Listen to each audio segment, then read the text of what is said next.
Good morning, students. This is Sahi sir with your economics classes.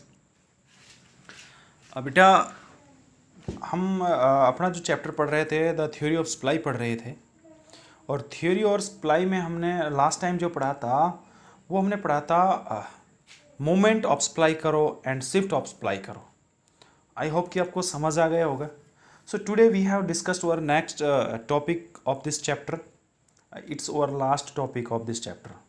तो our topic is price elasticity of supply, यानी पूर्ति की लोच. हिंदी में जो हम बोलते हैं पूर्ति की लोच, price elasticity of supply.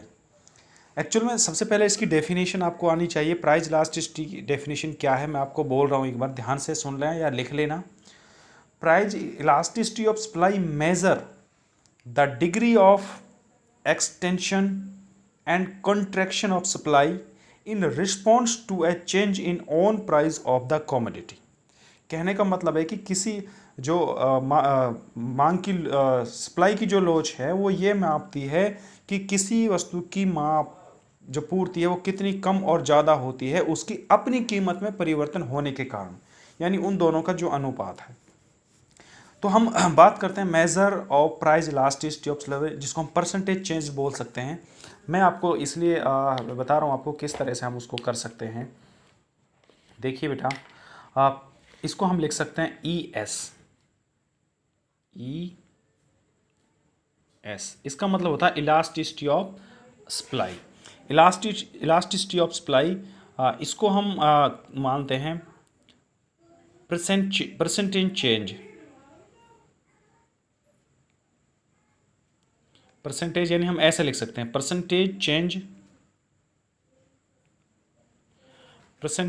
Change of quantity supply upon में परसेंटेज चेंज या percentage change in price. Percentage change in price.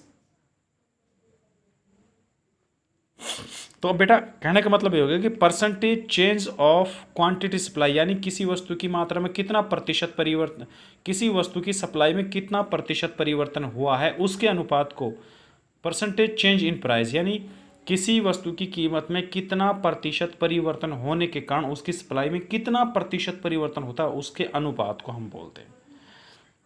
ठीक है. और इसका जो हमारा जो फॉर्मूला होता है न्यूमेरिकल्स आपसे पूछ लेता है, मैं आपको लिख देता हूँ.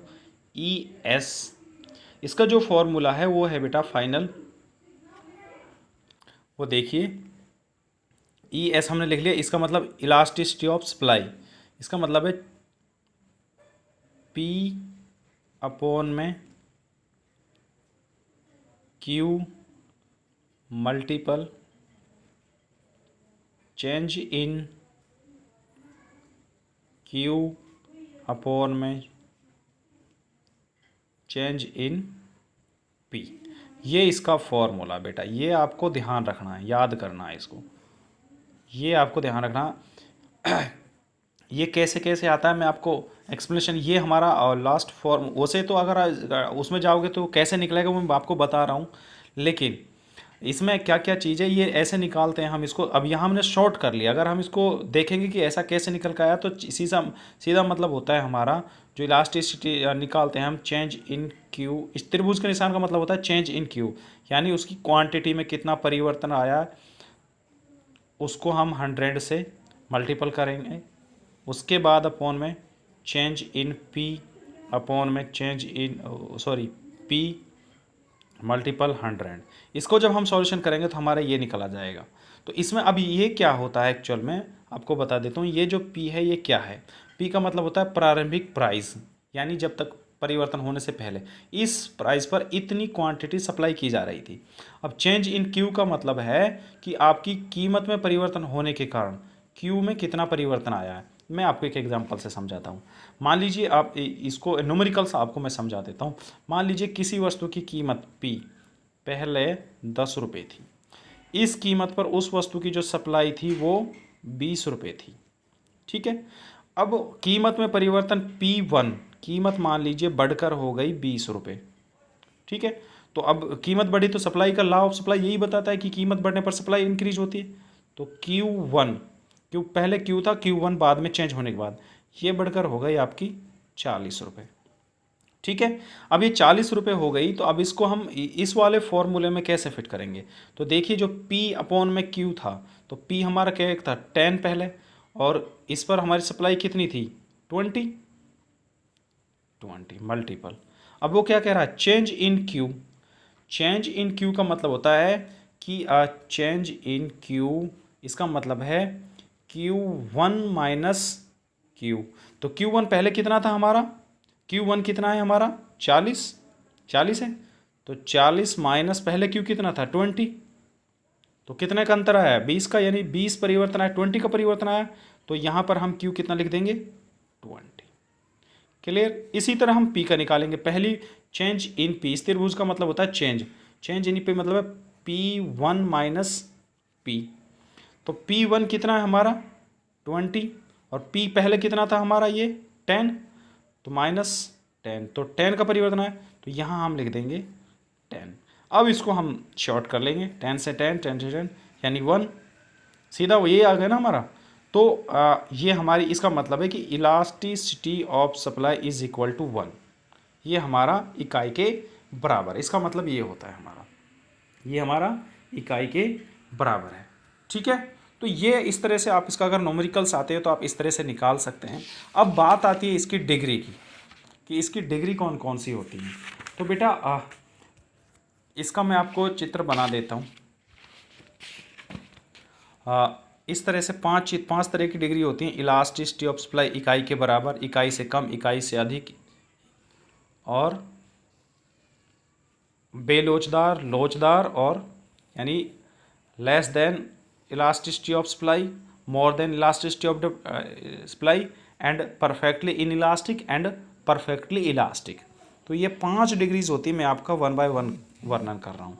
तो पहला हमारा है जो है फिगर यूनिटरी, यानी when a straight line positive slope supply करो स्टार्ट फ्रॉम पॉइंट ऑफ, यानी हमारी इकाई के बराबर। अगर हमारा ये सप्लाई करो यहाँ से शुरू हो रहा है, बिल्कुल स्ट्रेट जा रहा है, तो ये हमारा ES इज इक्वल टू 1, यानी जो अभी हमने ये वाला निकाला था इकाई के बराबर है। ये हमारा पहला हो गया, यहाँ मैंने लिख दिया आपको, यानी elasticity of supply is equal to 1।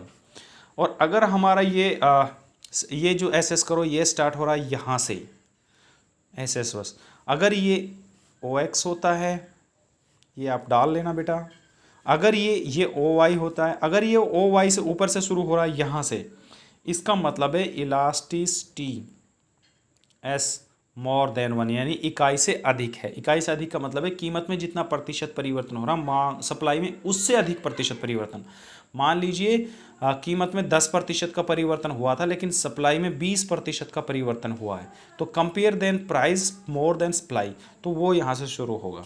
और अगर आपका ये शुरू हो रहा है यहाँ से नीचे से, ऐसे करो, कई बार एक नंबर में चित्र दे दिया, आपसे पूछ ले कि यहाँ पर कौन सी इलास्टिसिटी ऑफ सप्लाई है, तो आप लिखेंगे मोर देन 1। तो यहाँ पर जो आपकी इलास्टिसिटी ऑफ सप्लाई है वो लेस देन 1 हो जाएगी, ये लेस देन 1 हो जाएगी।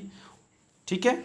और बेटा अगर ये आपकी सप्लाई करो ऐसे खड़ा है ये वक्र, तो इसका मतलब है कि आपका ये zero, elasticity of supply is zero, यानी परफेक्टली इन इलास्टिक, क्योंकि कीमत चाहे इतनी रहे तब भी इतनी सप्लाई करेंगे, कीमत बढ़ जाए तब भी इतनी, कीमत कम हो जाए तब भी इतनी, यानी कीमत में परिवर्तन होने के कारण उसकी सप्लाई में कोई परिवर्तन नहीं आ रहा है। तो बेटा ये हमारा बन जाएगा परफेक्टली इन इलास्टिक, यानी ज़ीरो।